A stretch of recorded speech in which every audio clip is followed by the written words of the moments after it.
big news this week, new Range Rover. They don't come along very often, and we're very fortunate to have one of the very earliest Range Rovers just standing behind us now. It doesn't even have a Range Rover badge on the front. Now, Graham Hunt is going to tell us why. Why is that, Graham? Why no Range Rover badge? It's a pre-production prototype, and as such, Land Rover were using these cars on the public highway, but they didn't want anybody to know about their latest new model, which it was at the time, a brand new thought on design for a four-wheel drive off-road car. So they called them a Velar, which stands for two things potentially. It could be V8 Land Rover, or it's the Italian Velare, which means to cover or to veil, which is what they were actually doing with the car. They were running it undercover, as you like. Okay. And the inside of it is vinyl. It's very sparse, very utilitarian, classic design and classic shape. We've now got used to a very luxurious, very, very expensive Range Rover. What sort of market were they aiming for when they built this very simple car, but very, very classic car that we like so much? They were after everybody that they could find.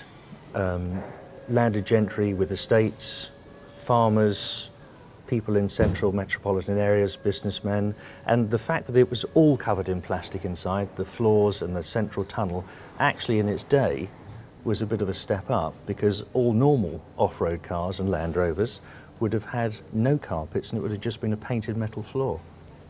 And nowadays the Range Rover is a over £100,000 vehicle.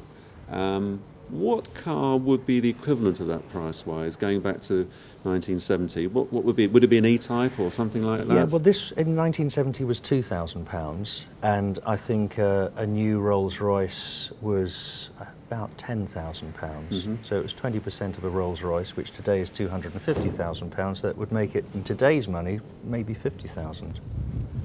It makes you wonder whether they would have sold so many then, but times were different, of course. Completely, yes, completely. But it was sold out. You know, when the car was launched in September 1970 and you went into a shop to buy one, you'd have to wait a year to get it. And as a classic nowadays, there's quite a cult following for them, because everybody thinks they do look so good.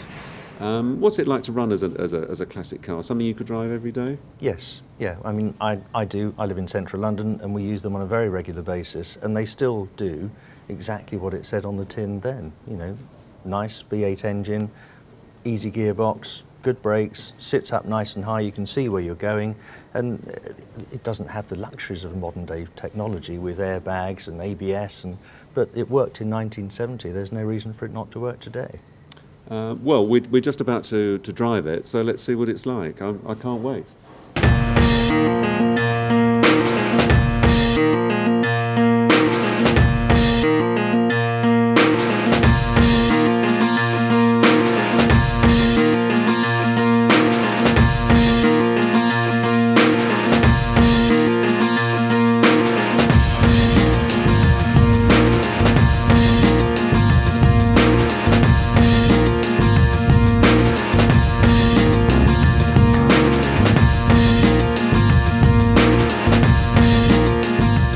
So we're now behind the wheel.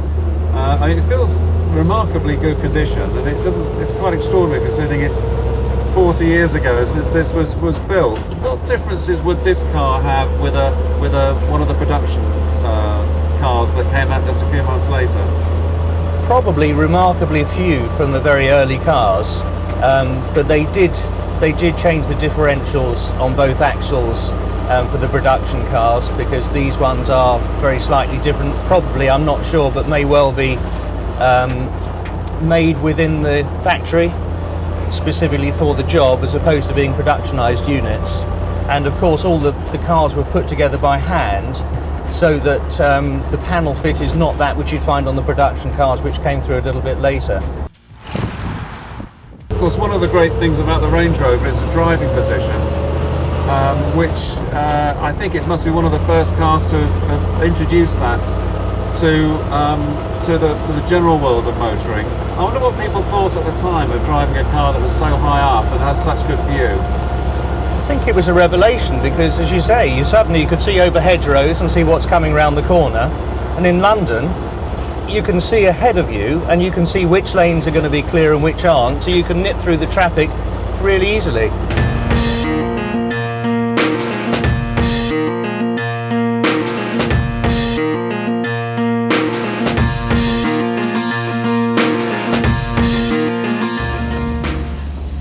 That was incredible.